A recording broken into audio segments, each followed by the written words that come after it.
नमस्कार B Ed students, B Ed second year semester third जो B Ed practical exam या viva के लिए आप लोग तैयारी कर रहे हैं उनके लिए यह वीडियो काफ़ी यूज़फुल है।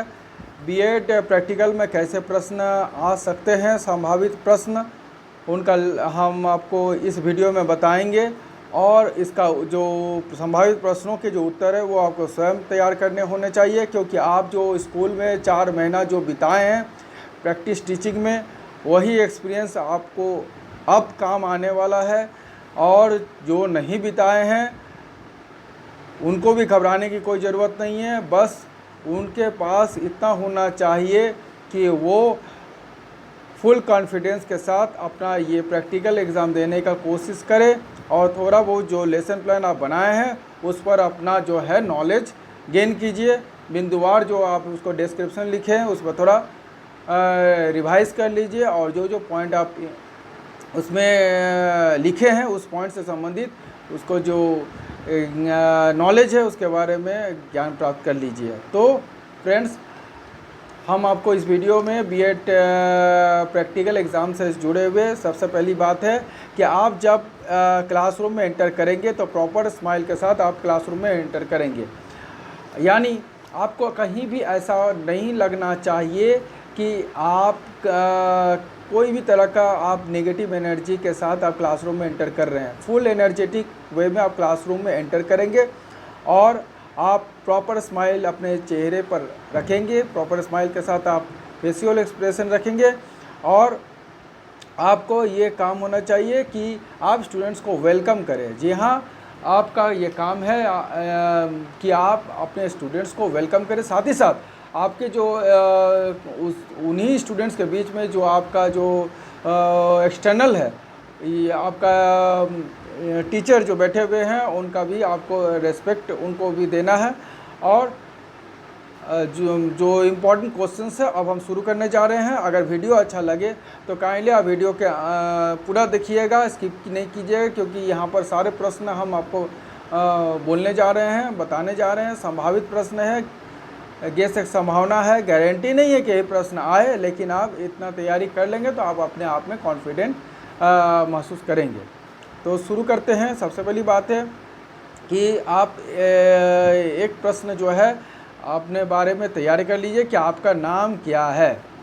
जी हाँ, ध्यान से सुनिएगा, प्रॉपर जो वॉल्यूम में अपना नाम बताइएगा और उसके बाद जो प्रश्न उनके आपको करेंगे उसको है कि जैसे हम आपको बता रहे हैं ऐसा प्रश्न हो सकता है कि हार्वर्ड के शिक्षण के 5 पदों को बताइए। नेक्स्ट क्वेश्चन हो सकता है कि पाठ्य योजना यानी लेसन प्लान से आप क्या समझते हैं। नेक्स्ट क्वेश्चन आपका ऐसा हो सकता है कि एक शिक्षक अपने शिक्षण में किन किन कौशल यानी स्किल्स का प्रयोग करता है। यहाँ और भी प्रश्न हो सकता है, इस प्रकार के कुछ प्रश्न हो सकते हैं जिसमें आपका कॉन्फिडेंस और नॉलेज ये आपको वहाँ निकालने का कोशिश करेंगे। जो आपका एक्सटर्नल है वो आपके कॉन्फिडेंस और नॉलेज को निकालने की कोशिश करेंगे। नेक्स्ट क्वेश्चन आपका ये हो सकता है कि ICT and education, information and communication technology, जैसे स्मार्ट क्लास या प्रोजेक्टर, इससे संबंधित बहुत सारे प्रश्न आपसे पूछ भी सकते हैं। रैंडम क्वेश्चंस आपके जो लेसन प्लान है उस या फाइल जो लेकर आए हैं उससे आप रैंडम क्वेश्चंस आपसे पूछ सकते हैं। देखिए, आप अपना ड्रेसिंग सेंस या यूनिफॉर्म में गए हैं उस पर आप ध्यान देने की ज़रूरत है और आप प्रॉपर यूनिफॉर्म में जाएंगे। यह हम बार बार दोहरा रहे हैं। फेशियल एक्सप्रेशन आपका एकदम पॉजिटिव होना चाहिए, फुल्ली एनर्जेटिक होना चाहिए। आप अपने एक्सपीरियंस के बारे में बताइए, यानी आप जो स्कूल इंटर्नशिप किए हैं उसके एक्सपीरियंस के बारे में बताइए। ये भी आपसे प्रश्न पूछा जा सकता है। आपसे जो स्टूडेंट्स है वो भी आपसे प्रश्न पूछ सकते हैं। जो एक्सटर्नल है ये इंटरनल है वो भी आपसे प्रश्न क्वेश्चन पूछ सकते हैं। ये आप किस प्रकार से बच्चों को पढ़ाते हैं ये भी आपका एक्सटर्नल देखेंगे कि कॉन्फिडेंटली आप पढ़ा रहे हैं कि नहीं। आप अपनी जो नेक्स्ट आपसे ये भी पूछा जा सकता है कि आप लेसन प्लान तैयार किए हैं वो कितने मिनट्स में वो ख़त्म हो जा रहे हैं, मतलब अप टू 30 मिनट्स आपका क्लास वो बीएड प्रैक्टिकल कभी कभी कंटिन्यू भी हो सकता है, कभी आपका लेसन प्लान 40 मिनट्स का वहाँ तक कंटिन्यू हो सकता है। या आपको इस प्रकार अपने आप को तैयार करके रखना है कि आपके पास उतना मटेरियल होना चाहिए। अगर कोई एक्सटर्नल आपको उतना देर तक समय मिले तो आपके पास उतना मटेरियल प्रिपेयर होना चाहिए कि आप समय सीमा से पहले ख़त्म ना करें, और समय सीमा में रहते हुए आप अपने जो है मटेरियल से जुड़े हुए प्रश्न भी पूछना है, उनको असाइनमेंट भी देना है, यानी होमवर्क भी देना है। आप अपने बोर्ड पर डेट, सब्जेक्ट, टॉपिक ज़रूर लिखिएगा। डेट लिखिएगा, उसके बाद सब्जेक्ट लिखिएगा, उसके बाद टॉपिक लिखिएगा। उसके बाद हम आपको बताना चाहेंगे कि आप जो भी टॉपिक बीएड प्रैक्टिकल के लिए लेकर गए हैं तो आपको ये काम करना होगा कि आप उस टॉपिक में मास्टर्स बनने का कोशिश करें, यानी उस टॉपिक के बारे में थोड़ा बहुत पढ़ाई कर ले, प्रिपेयर फॉर द एग्ज़ाम उस टॉपिक से संबंधित। आपको जो ये भी है कि टॉपिक पर लाने के लिए आपको कोई उपाय ढूंढ सकते हैं, उनको प्रश्न करते हुए या उनको कोई उदाहरण देते हुए टॉपिक पर लाने का कोशिश कर सकते हैं। उसके बाद बोर्ड पर टॉपिक लिख सकते हैं। पॉइंट वाइज जो है आप उनको डील करने की कोशिश कीजिएगा, और पॉइंट ख़त्म होने के बाद उसके बाद वन बाय वन एक्सप्लेन कीजिएगा, और जो पॉइंट है उसको बोर्ड पर लिखते जाइएगा। ये सारा चीज़ आपको ध्यान दीजिएगा। और भी चीज़ आपको बता रहे हैं, जैसे आपसे ये भी प्रश्न पूछ सकते हैं कि what do you understand by classroom management. आपसे ये भी प्रश्न पूछा जा सकता है। आपसे ये भी प्रश्न पूछा जा सकता है कि what are the number of students of the school. जो स्कूल इंटर्नशिप में आप गए थे तो वहाँ पर कितना संख्या हो आप अगर इंटर्नशिप किए हैं तो उसमें आपके क्लासरूम में कितना बच्चे हैं या कितना बच्चे का अटेंडेंस आप लेते थे, ये आपको पता होना चाहिए। उसके बाद आपका यह प्रश्न हो सकता है how many teaching and non teaching staffs worked there. कितने शिक्षक एवं शिक्षकेतर कर्मचारी वहाँ पर काम करते थे। आप अगर रेगुलर आप उसमें विजिट किए, काम किए हैं, तो वहाँ आपको एक संख्या आपके दिमाग में आ जाएंगे और उसका उत्तर आप दे पाएंगे। और ज़रूरी नहीं कि अगर आप मतलब वो एग्जैक्ट फिगर के बारे में उनको पता नहीं है, इसीलिए आप जो भी उत्तर देंगे कॉन्फिडेंटली देंगे और उनको जवाब देना है। Were you satisfied with the infrastructure of the school. Next आपको ऐसा भी प्रश्न पूछ सकते हैं what are the management expectation from a teacher. Next आपसे यह भी प्रश्न पूछा सकता है what are your suggestions after analyzing the text book. उसके बाद आपका ऐसा प्रश्न पूछ सकते हैं कि explain the maintenance of any register या record. Full form of CPU central processing unit, यानी फुल फॉर्म का से संबंधित भी प्रश्न पूछे जा सकते हैं। उसके बाद आपका क्वेश्चन ऐसा भी पूछ सकते हैं कि आपको जो भी प्रश्न है वह हम आपको संभावित प्रश्न है वह हम आपको बता रहे हैं, वो आप अपना स्तर पर अपने व्यूज़ के अनुसार आप तैयार कर लीजिए। सब परीक्षार्थी का उत्तर अलग अलग होने चाहिए, लेकिन उसका जो थीम है वो एक जैसा होगा। देखिए ऐसा भी प्रश्न पूछ सकते हैं मॉडल के उपयोग उसके बारे में पूछा जा सकता है। भाई इफेक्टिव टीचिंग के लिए बहुत ज़रूरी होता है। CCE क्या है? CCE कंटिन्यूअस कम्प्रीहेंसिव इवैल्यूएशन, ये क्या है? इसके बारे में पूछा जा सकता है। CCE कंटिन्यूअस कम्प्रीहेंसिव इवैल्यूएशन क्या है? टीचिंग एड्स का यूज़ क्यों करते हैं? नेक्स्ट आपसे ऐसा प्रश्न पूछ सकते हैं कि एक लिखित सबक योजना का उपयोग क्या है? एक ऐसा भी प्रश्न हो सकता है कि संज्ञानात्मक ज्ञान क्या है? उसके बाद आपसे प्रश्न पूछा जा सकता है कि माइक्रो शिक्षण चक्र को समझाइए। बोध प्रश्न क्या होता है या बोध प्रश्न क्यों पूछा जाता है, यह भी प्रश्न पूछा जा सकता है। और नेक्स्ट ऐसा भी क्वेश्चन हो सकता है सर्वे क्या है? SMC क्या है? SMC का full form school management committee. SMC क्या? स्कूल मैनेजमेंट कमेटी क्या है? क्रियात्मक अनुसंधान एक्शन रिसर्च क्या है? NCF का फुल फॉर्म क्या है? National curriculum framework. जो आपका करिकुलम में है इसके बारे में थोड़ा सा अपना जो है याद रखिएगा।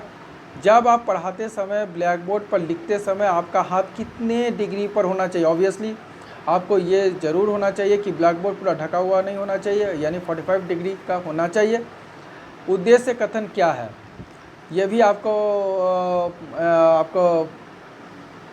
प्रश्न आ सकता है, संभावित प्रश्न है। पूर्व ज्ञान क्या होता है और क्यों पूछा जाता है। आपका ये भी प्रश्न हो सकता है कि एक अच्छे शिक्षक के गुण बताइए, उसका 4-5 कम से लिस्ट बना लीजिएगा। शिक्षण सूत्र क्या है। नेक्स्ट आपका प्रश्न हो सकता है कि बच्चों को पढ़ाते समय हमें कहानी कविता का उपयोग क्यों करना चाहिए। नेक्स्ट आपसे ऐसा भी प्रश्न पूछा जा सकता है, आगमन निगमन विधि क्या है। आगमन निगमन विधि क्या है, ये अक्सर ये प्रश्न पूछे जाते हैं। कौशल स्किल क्या है। शिक्षण विधि किसे कहते हैं। प्रस्तावना प्रश्न क्यों किया जाता है। विधि और प्रविधि में अंतर क्या है। Papers name of all semester wise, सब सेमिस्टर का जो पेपर का नाम है, पहला सेमिस्टर से लेकर 4th सेमिस्टर तक सेमिस्टर वाइज पेपर का नाम आप लिस्ट करके उनको याद कर लीजिएगा। ऐसा भी प्रश्न हो सकता है कि फर्स्ट सेमिस्टर में कौन कौन से पेपर थे, थर्ड सेमिस्टर में कौन कौन से पेपर थे, सेकेंड सेमिस्टर में कौन कौन से पेपर थे, और थर्ड सेमिस्टर तक आपका कौन कौन सा पेपर मतलब जो है वो आपका ये, और ये 4th सेमिस्टर में कौन से पेपर होने वाले हैं सेमिस्टर में। तो ये सारे चीज़ आपको थोड़ा सा उसको प्रिपेयर कर लीजिए। नेम ऑफ योर सुपरवाइज़र, जब आप इंटर्नशिप में गए तो आपका सुपरवाइज़र का नाम क्या है। आप जिस भी कॉलेज में है बीएड डिपार्टमेंट के ऑल टीचर्स का नाम भी आपसे पूछा जा सकता है। जी हाँ, ऑल टीचर्स का नाम जितना भी लगभग आप लोग को याद है, कम से कम 10 टीचर का नाम तो कम से कम याद करके जाइएगा, कोशिश कीजिएगा, नहीं तो 7 कम से कम करके ही जाइएगा, ताकि आप बिना रोके बिना टोके आप उनका नाम प्रॉपर वे में ले सके। यानी जिनका नाम अगर डॉक्टरेट के साथ है उनका नाम डॉक्टरेट के साथ लीजिएगा, जिनका नाम मिस्टर है, मिसेस है, श्री है, जो भी है उनका नाम उसी अनुसार पूरा लीजिएगा। अर्थात अगर मेरा नाम अगर अभय दास है लेकिन मेरा तो फुल नेम डॉक्टर अभय दास है, उसी प्रकार आप जो टीचर्स का जो भी है नाम लीजिएगा, उनका पूरे नाम के साथ उनको लिस्ट आप लिखिएगा। अच्छा, प्रश्न की विशेषताओं को समझाइए, ये भी प्रश्न हो सकता है। प्रश्न आपका ऐसा भी आ सकता है कि पुनरावृत्ति के प्रश्न कब पूछे जाते हैं, ये भी आपका प्रश्न हो सकता है। आपका ये भी क्वेश्चन हो सकता है कि कौन से स्कूल में आप अध्ययन के लिए गए थे, नाम बताइए। आपका ऐसा भी प्रश्न हो सकता है कि शिक्षक शैक्षिक विश्लेषण क्या है। आप अपने कक्षा में कौन कौन से टीचिंग एड का उपयोग करते हैं। आपसे ऐसा भी प्रश्न पूछा जा सकता है कि शिक्षण उद्देश्य क्या है। नेक्स्ट आपसे ऐसा प्रश्न हो सकता है कि स्मार्ट कक्षा क्या है, ये अक्सर आने का संभावना बहुत ज़्यादा है। टीचिंग एड्स के उपयोग कहाँ करते हैं। टीचिंग एड शिक्षण सहायक सामग्री क्या है। क्या आपको लगता है कि शिक्षण अभ्यास के लिए दिया गया समय पर्याप्त है। नेक्स्ट क्वेश्चन, क्या आपने अपने कक्षा में किसी विशेष मामले या समस्या बच्चों को देखा है, आपने कैसे काम किया विशेष बच्चों के साथ। आप मैंने कक्षाओं के प्रबंधन में या कक्षाओं को ठीक से प्रतिबंधित करने के तरीके क्या है, कक्षाओं के प्रबंधन में क्या क्या समस्याएं आते हैं। शिक्षण के समय कौन कौन से विधि का प्रयोग कर आप शिक्षण कराएंगे। शिक्षण के समय जो आप पाठ्य योजना जो आप उपयोग में लाते हैं, यानी एक पाठ्य योजना में क्या क्या होने चाहिए, यह भी आपसे प्रश्न पूछा जा सकता है। पाठ्य योजना क्यों बनाया जाता है। नेक्स्ट क्वेश्चन है, अगर शिक्षण के वक्त 2 व्यक्ति एक ही कक्षा में जाए तो उसका क्या कार्य होता है। एक कक्षा में कितने लोग शिक्षण कराने के लिए जाए। कौन से सब्जेक्ट में आप टीचिंग बनाए हैं, जो आप लेसन प्लान है कौन सब्जेक्ट में बनाए हैं। सूक्ष्म शिक्षण माइक्रो टीचिंग क्या है, वेरी इंपॉर्टेंट क्वेश्चन। सूक्ष्म शिक्षण में माइक्रो टीचिंग क्या है, ये वेरी इंपॉर्टेंट क्वेश्चन है, इस पर भी काम कीजिएगा। और आपका लगभग इतना ही सब प्रश्न है जो हम आपका तैयार किए हैं, इतना ही संभावित प्रश्न है। और सबसे पहले उनको धन्यवाद दीजिएगा सभी को सामूहिक रूप से धन्यवाद दीजिएगा। और उसके बाद जो है आप बीएड प्रैक्टिकल एग्ज़ाम में सेम टॉपिक पर 2 लेसन प्लान बनाइएगा, same as it is same रहेंगे, 2 लेसन प्लान बनाइएगा और उनको प्रॉपर वे में रजिस्टर्ड में अगर बनाएंगे, पतला सा रजिस्टर आता है वो, अगर जिस तरह लेसन प्लान अगर जो आप बनाए थे स्कूल इंटर्नशिप में उतना मोटा नहीं, पतला रजिस्टर आते हैं उसमें लेसन प्लान बनाइए और 2 रजिस्टर में बनाइए और एक इंटरनल के लिए रहेगा, एक एक्सटर्नल के लिए रहेगा, लेकिन सेम टॉपिक पर दोनों सेम रहेंगे। और प्रॉपर सेविंग वगैरह करके जाइएगा लड़के, और गर्ल्स जो है प्रॉपर यूनिफॉर्म में जाएंगे। और आपका जो है ये आपका ध्यान देने की ज़रूरत है कि अगर यूनिफॉर्म अगर आपका प्रॉपर नहीं होगा तो आपका कॉन्फिडेंस लेवल भी आपका लूज़ हो जाएगा। तो आपको ये भी ध्यान देने की ज़रूरत है कि आप अपना जो काम है पूरा ईमानदारी पूर्वक, कॉन्फिडेंटली और नॉलेज के साथ करेंगे। आप उनको ज़रा से भी फील नहीं होने देंगे कि आप कहीं से भी आप अपने इंटर्नशिप में कहीं आप मतलब फाँकी मारे हैं। अगर मारे हैं तो अगर पूरी ईमानदारी से किए हैं तो वो आपका अभी भाईवा प्रैक्टिकल भाईवा में आपको पूरी तरीके से दिख जाएंगे। तो आपको ये ध्यान देने की ज़रूरत है, ये सब बात को ध्यान रखिए। प्रॉपर शूज़ पॉलिश होना चाहिए और आपका जो स्टिचेस आपको ध्यान रखना चाहिए। और आपका ज़रूरी नहीं है कि नया पहन कर जाए, आप जो भी है नीट एंड क्लीन हो, आयरन हो और आपके चेहरे पर फेशियल एक्सप्रेशन आपका स्माइलिंग होना चाहिए, कॉन्फिडेंस होना चाहिए, नॉलेज होना चाहिए। लेसन प्लान में जो भी बिंदुवार लिखे हैं उसके बारे में थोड़ा सा एक बार देख लीजिए कि कौन कौन सा बिंदु आप लिखे हैं, उनके बारे में क्या जानकारी है, यानी जो टॉपिक को लेकर चले हैं उनके टॉपिक के बारे में भी आपको जानकारी रखना है। और आपको ये भी करना है कि आपको अपने जो बात है उसको आपको पॉइंट वाइज रखना है। और आपका एक्सटर्नल कभी ऐसा भी प्रश्न पूछ सकते हैं कि जिसमें आपको गुस्सा आ जाएगा। ऐसे भी प्रश्न, बहुत सारे प्रश्न पूछ सकते हैं जिसमें कि आप कुछ ऐसे प्रश्न भी पूछ सकते हैं जिसमें आप आर्गूमेंट कर बैठे, लेकिन आपको ऐसा कुछ नहीं करना है। आपको पेशेंस से काम लेना है, रेस्पेक्टफुली उनको सवाल का उनको उत्तर देना है। और कोई प्रश्न का उत्तर ऐसा है कि अगर नहीं आते तो उसको पहली बुझेवाल मत कीजिए, आप उनको सीधे सीधे आप सॉरी बोल दीजिए, या फिर आप प्रश्न का उत्तर आपको नहीं पता, जितने भी प्रश्न है आप देख लीजिए, अगर सटीक उत्तर पता है तभी उत्तर दीजिए, नहीं पता है तो उनको घुमाने का कोशिश ना करें। और आपका जिस दिन प्रैक्टिकल एग्ज़ाम में जाए सबसे पहला गुरु तो आपका माँ है, तो माता जी को प्रणाम करके जाइएगा। माता जी अगर सामने में नहीं है तो उनका नाम लेकर के प्रणाम कीजिए और आपको जो भी होगा आपको अच्छा होगा। और best of luck for B Ed practical exam. सब अपना अपना पेडागोजी के अनुसार तैयारी कीजिए। पेडागोजी के जो एक्सपर्ट टीचर है उनसे आप बात कीजिए, और प्रैक्टिकल एग्ज़ाम में जाए तो आप लेसन प्लान रजिस्टर्ड करके लेकर जाए, रजिस्टर में लेकर जाए, 2 register internal external, chart paper को लेकर जाए। चार्ट पेपर ऐसा होना चाहिए कि वो बार बार रोल नहीं होते रहे, उसको सेल्फ एडहेसिव इस प्रकार टेप लगाइए कि आपको कहीं से उखड़ नहीं जाए। आप वहाँ कैलेंडर नुमा भी बना सकते हैं, अगर वहाँ कांटी अगर लगा हो उसका प्रॉपर चेक कर लीजिए, कांटी ना हो लगा हो तो आप चार्ट के पीछे सेल्फ एडहेसिव टेप जो वो साइड में जो टेप ऐसा आता है उसको लगा के जाइए।